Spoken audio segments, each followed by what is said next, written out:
৩৫ লক্ষ টাকা ব্যয় করে মাধ্যমিক শিক্ষা কেন্দ্র নতুন ভবন নির্মাণের কাজ শুরু হলো।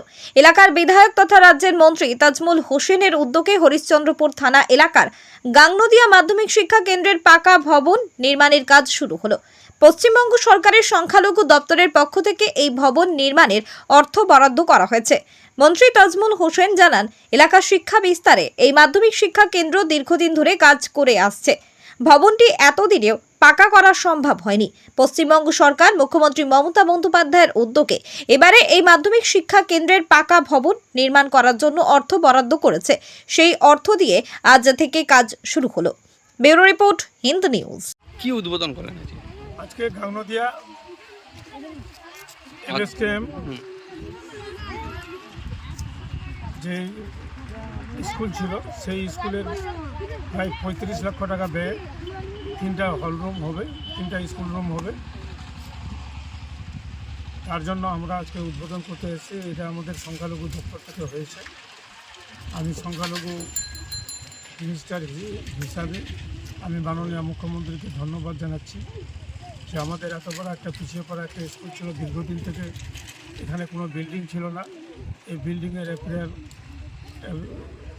মঞ্জুর হওয়ার জন্য আমি মাননীয় মুখ্যমন্ত্রীকে ধন্যবাদ জানাচ্ছি যে মাননীয় মুখ্যমন্ত্রী প্রত্যেকটা স্কুলকে যে তিনি লক্ষ্য রেখেছে, আমি তার জন্য ওনাকে ধন্যবাদ জানাচ্ছি।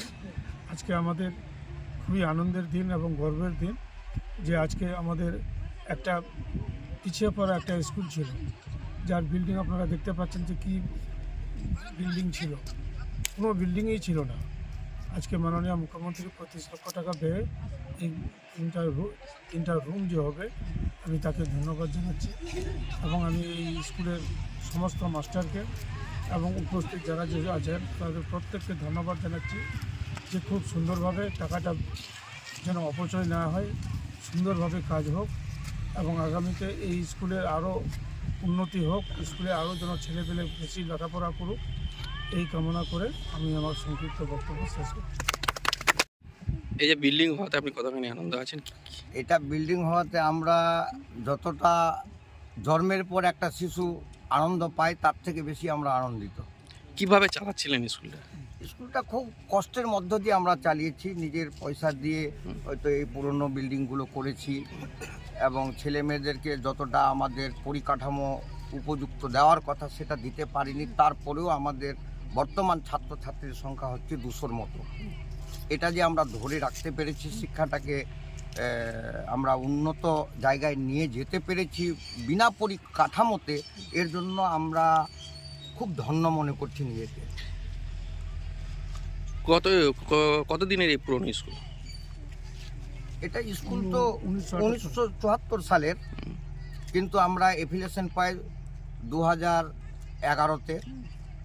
তারপরে আমাদের টিচিং অ্যাপ্রুভাল হয় 2019 সেপ্টেম্বর। তাহলে কি এই স্কুলটা কিভাবে মানে পুরনো বিল্ডিংয়ে চালাচ্ছিলেন কি? হ্যাঁ, পুরনো বিল্ডিং ভেঙে চুরে পড়েছিল, এর চালা ছিল না, কোনো শেড ছিল না।